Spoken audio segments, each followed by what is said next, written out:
tuturor! În acest review vă prezint cum să vă conectați soundbar-ul la televizor prin Bluetooth foarte simplu. Soundbar-ul de test este Samsung HW N300. Bun, înainte să începem, vom intra pe meniul televizorului pentru a verifica dacă este conectat la internet. Apăsăm butonul Setări de pe telecomanda televizorului.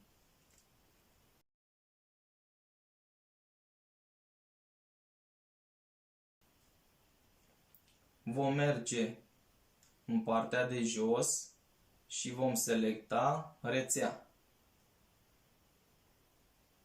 Așteptăm.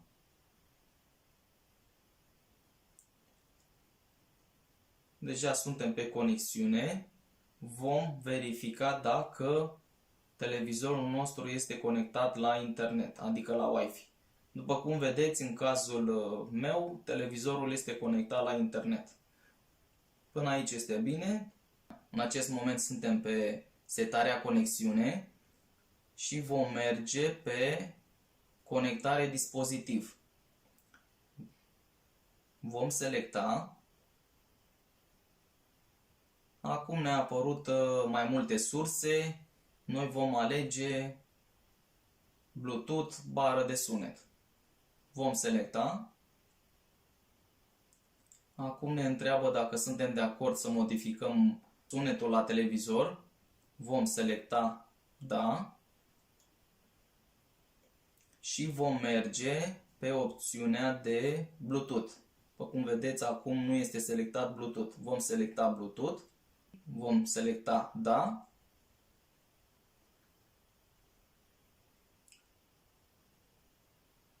Și acum vom da selectare dispozitiv. Acum ne va căuta dispozitivul. Vom aștepta. După cum vedeți, deja l-a găsit. Acum vom merge și îl vom selecta. L-am selectat.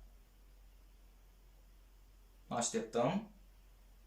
Deja ne-a apărut că soundbar-ul s-a conectat cu televizorul. Vom face și un test să ne asigurăm că este setat Bluetooth. Ok, haideți să dăm și selectare dispozitiv încă o dată. Deja s-a selectat.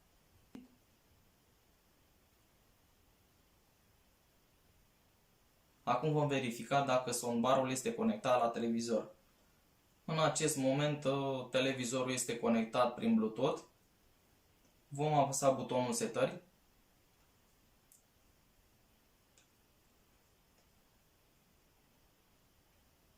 După cum vedeți, ne apare ieșirea audă Bluetooth.